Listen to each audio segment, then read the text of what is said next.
Hello, I'm really excited to be here. Thank you for having me, and thank you all for coming to listen.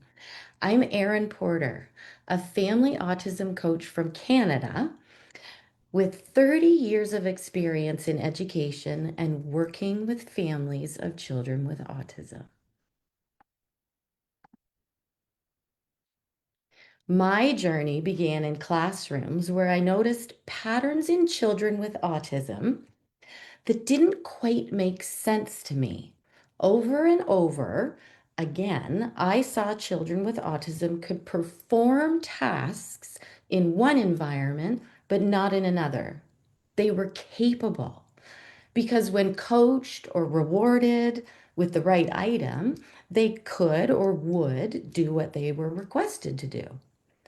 Were going in circles because they knew their child was capable, but they couldn't understand why they didn't consistently do what they were capable of. And parents were exhausted from constantly managing their child's emotions and behaviors.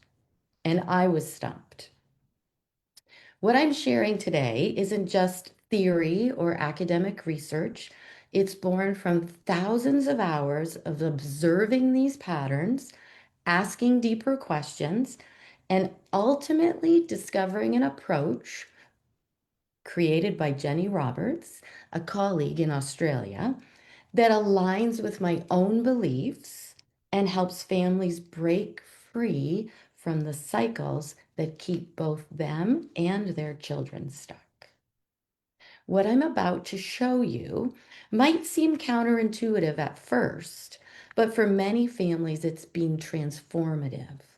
It's based on the assumption that your child is capable and that if nothing is working, you need a new approach. I'd like to start by acknowledging the reality that many parents of children with autism are living. And these are not my words. These words come from hundreds of parents that I speak with who all say the same thing. Does any of this sound familiar? Are you constantly walking on eggshells, trying to anticipate your child's needs before they escalate to a meltdown?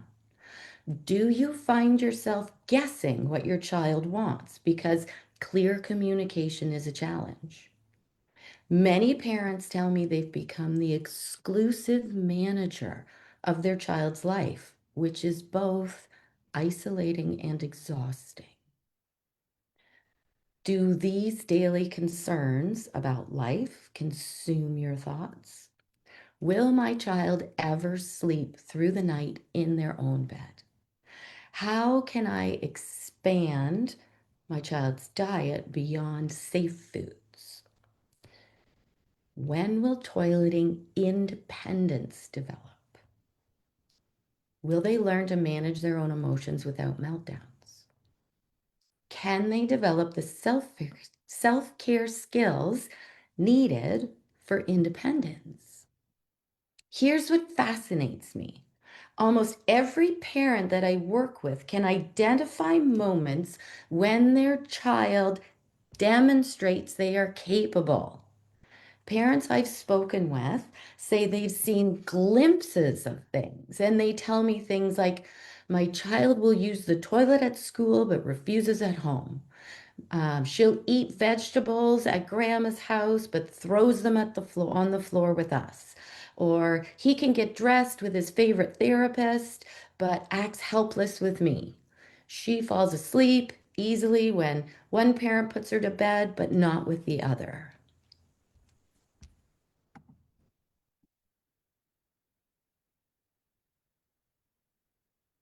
These inconsistencies are frustrating and confusing because you know your child can do these things. You've witnessed it, but the ability doesn't translate into reliable, independent behavior.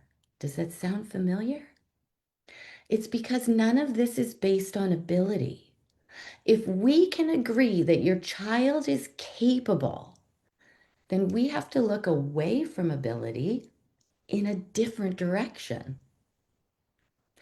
And beneath all of these daily struggles lies a deeper, often unspoken fear. But one father confided in me, "What keeps me up at night isn't today's challenges, but wondering what will happen to my son when my wife and I are gone." This concern about your child's future independence isn't just about practical skills. It's about their ability to navigate life when you're not there to guide them. The missing piece is self-regulation. I believe the fundamental issue behind these challenges is not about individual behaviors or skills. It's about something more foundational. The real issue is that your child lacks self-regulation. That is the innate ability to look inward to solve your problems. Here's what I mean. Self-regulation gives us confidence and security because we know deep down that we can work through challenges. It's essential for flexibility, resilience, and emotional balance. It's the foundation that allows us to be independent human beings. Think about how you navigate your own life challenges daily. You use an unfamiliar bathroom when you need one. You sleep in a different bed if you're traveling. You adapt when a restaurant doesn't have what you want to order. You switch coats when it rains. You find a different solution when your first try doesn't work. These simple adjustments demonstrate a profound ability that you instinctively look inward, trusting your own ability to solve problems. This is self-regulation at work.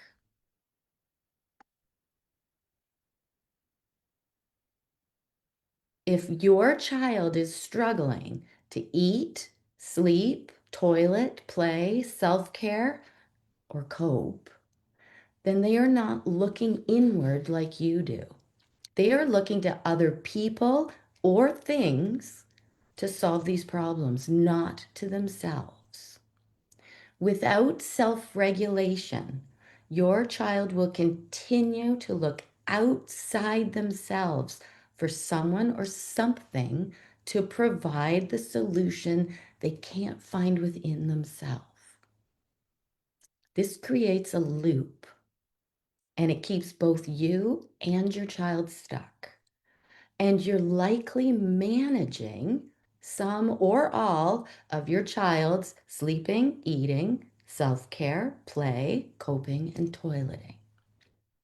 And this explains why your child can do these things, because you see glimpses of it, but why they're not mastered to a level of independence. This visual was created by my colleague, Jenny Roberts, the one who's from Australia, who's been supporting children with autism in Australia for over 40 years. Together, we coach families with her approach that honors this developmental framework. Because Jenny is in Australia and the time zone is 12 hours ahead, we offer 24/7 support during our 333 program. It's the only one of its kind that I know of in the world that helps parents with what to do in real time through the entire night, 24/7. So this perspective is grounded in developmental psychology and, as you can see here, in Maslow's hierarchy of needs. When typically developing children are born, they start at the bottom of this triangle and progressively master each level, moving up through the triangle. The foundation, which is the bottom level, is called survival, and it consists of those 5 basic needs we discussed earlier. These aren't just functional abilities. They represent a child's capacity to regulate themselves independently. So once a child masters the five basic needs, they develop the security and confidence to move upward and leave the people who help them because they know they can solve problems on their own. For example, a child will go to daycare and they will know that they can use the toilet there. Problem solved. Or they can sleep over at grandma's house because they know they can sleep. Problem solved. They can eat out of a lunchbox or go to the park and share the slide. They can take turns. They feel secure in themselves, which allows them to be confident and move further away from home and the people who support them. As a result, they become secure, more social, they engage in learning, they build self-esteem, and eventually they become self-actualized people who contribute to society. What we have consistently observed is that children with autism who struggle often remain stuck in the bottom of the triangle, regardless of age or intellectual ability. This explains why we see children who are 5, 8, 12, 14, or older still struggling with skills that are typically mastered in early childhood. Parents frequently tell me, my child is 10 years old but behaves like a toddler in many ways. And this observation is profound because that's exactly what's happening.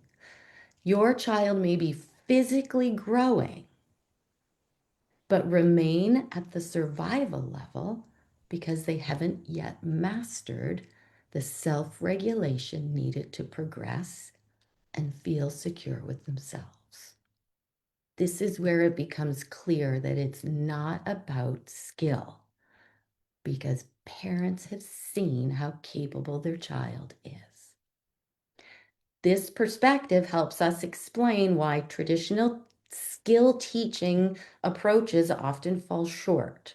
When we try to teach skills without addressing the underlying self-regulation issue, we're essentially building on an unstable foundation. Here's the truth. These challenges aren't separate problems that require different solutions. They're symptoms of one underlying issue. When your child melts down because they can't find a toy, it's not about the toy. When they refuse to eat or throw food, it's not about the food. When they won't fall asleep, it's not about sleep. When they resist getting dressed, it's not about the clothes. These behaviors all point to a fundamental lack of self-regulation, which is the ability to look inward for solutions rather than outward for something or someone to help them. And this is exactly where the loop begins and is what keeps some families who are struggling going around and around and keeps some parents from feeling, well, it keeps them feeling like they're constantly managing their child. So in this loop, autism causes chaos. Parents get upset and overwhelmed because there's struggles that can't be managed.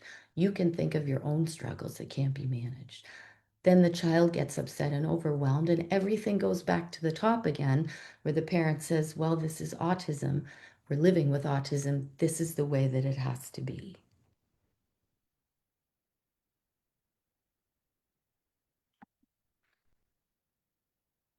Here's the myth. The myth is that this is how autism has to be. Autism doesn't have to be hard if you look in a different direction. It is actually true that your child can have autism and be self-regulated. Jenny's approach that we help parents with isn't about adding more to your already full plate. It's about shifting your perspective. It's a different path forward. When children develop self-regulation, remarkable things happen. Sleep patterns naturally improve. Eating becomes less restrictive. Emotional resilience increases, self-care skills emerge, play skills expand, and toileting happens. The beautiful truth is, autism doesn't have to be overwhelmingly difficult when children develop the gift of self-regulation. You can have autism and be self-regulated. Let me share a few examples from families that we've worked with. All of these are real people, and none of their names have been changed. If you want to see the full stories, you can go to my webpage at the Guided Autism Program. Luke here was 3 years old when his parents, Sean and Regina, reached out. Luke was still using a bottle for all liquids, eating only cheese and Cheerios in a high chair, sleeping with mom every night and just mom, head banging when frustrated, having meltdowns unless he had access to electronics. He wouldn't go through a new or strange doorway into a building, so parents remained at home. They really didn't go anywhere. And he wasn't toilet trained. Today, Luke sleeps 12 hours in his own bed, eats family meals at the table, and eats the food the family's serving, hasn't used electronics in over 6 months, has stopped aggressive behaviors and no more self-harm. He's developing age-appropriate play skills, and he enters buildings and goes through doorways independently because he's excited to explore, like in these pictures here. This is his first school trip in kindergarten, and he was so excited to go. Luke is completely 100% toilet trained and independent in the bathroom. And he gets up during the night by himself to use the toilet. Total shift. Luke has autism and he is self-regulated. Mason was 6 years old when his mother, Erin, contacted me. She said she hated her life and she wanted to be kidnapped because she believed that whatever kidnappers would do to her would be better than living the life she was living with autism. Her son Mason barely slept, staying on the couch all night. He refused to get dressed, often going naked or just in a pull-up. He wasn't toilet trained. He screamed, he threw things, he hit, he bit, and he hurt people. He would elope from home naked, and twice police intervention had to help get him home. Today, Mason sleeps in his own room through the night. He dresses himself. He uses the bathroom independently. He hasn't watched TV in over a year. He attends school now without behavior incidents. His mom describes him as lovely and sweet, and school changed his IEP after only 3 days. Total shift. Mason has autism and he's self-regulated. And Mason's mother told me recently, I went from locking myself in my room for safety to having a son who gives me hugs and sits with our family during meals. The change isn't just in him, our entire family has transformed. And these aren't isolated cases. Families across North America have experienced similar transformations with the help of me and Jenny. You're welcome to go to my webpage at the Guided Autism Program to see these and other stories. And you're also welcome to book a call with me to talk about your own families and children's struggle with the lack of self-regulation. I can help point you in the next step. Thanks for being here. I'm really excited to share what we are doing to help children with autism self-regulate. Thanks so much. I see some questions here. How can parents recognize if their child is struggling with self-regulation? You can recognize this because your child will be struggling with those five basic needs: eating, sleeping, self-care and independence, coping and behavior, and toileting. If you are managing those things for your child is struggling with self-regulation. How can therapists, teachers, and parents work together to support child self-regulation and at home? Okay, let me be very clear. This process is not in contradiction to traditional therapies. Once a child begins to emerge from the bottom of the triangle, they show you consistently what they are capable of. So then you can decide which therapies are the right ones at the right time. It's like this has to come first because once you see how capable your child is consistently, you will clearly see how to support them. Does that make sense?